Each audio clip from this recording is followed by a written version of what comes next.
તો આ સાથે જ અનેક મહત્વના સમાચાર. એક તરફ જ્યારે સ્થાનિક સ્વરાજ્યની ચૂંટણીના ચર્ચા ચાલી રહી છે અને તેની વચ્ચે હવે ગુજરાત ભાજપના સંગઠનના નેતૃત્વ પરની ચર્ચા પર ભાજપે પૂર્ણવિરામ મૂક્યો છે.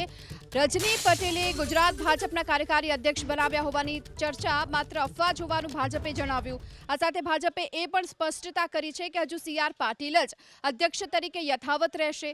રાજકીય વર્તુળોમાં કાર્યકારી અધ્યક્ષને લઈને થઈ રહેલી ચર્ચાએ વેગ પકડતા ભાજપે આ સ્પષ્ટતા કરી છે. સી.આર. પાટીલ હાલમાં ગુજરાત ભાજપના પ્રદેશ અધ્યક્ષ છે, તો રજની પટેલ મહામંત્રી તરીકેની જવાબદારી નિભાવી રહ્યા છે. ત્યારે પ્રદેશ ભાજપના નેતૃત્વમાં કોઈ જ પ્રકારનો ફેરફાર હાલ નહીં હોવાનું ભાજપે જણાવ્યું છે. રજની પટેલે ગુજરાત ભાજપના કાર્યકારી અધ્યક્ષ બનાવ્યા હોવાની ચર્ચા માત્ર અફવા જ હોવાનું ભાજપે જણાવ્યું. આ સાથે ભાજપે એ પણ સ્પષ્ટતા કરી છે કે હજુ સી.આર. પાટીલ જ અધ્યક્ષ તરીકે યથાવત રહેશે. રાજકીય વર્તુળોમાં કાર્યકારી અધ્યક્ષને લઈને થઈ રહેલી ચર્ચાએ વેગ પકડતા ભાજપે આ સ્પષ્ટતા કરી છે.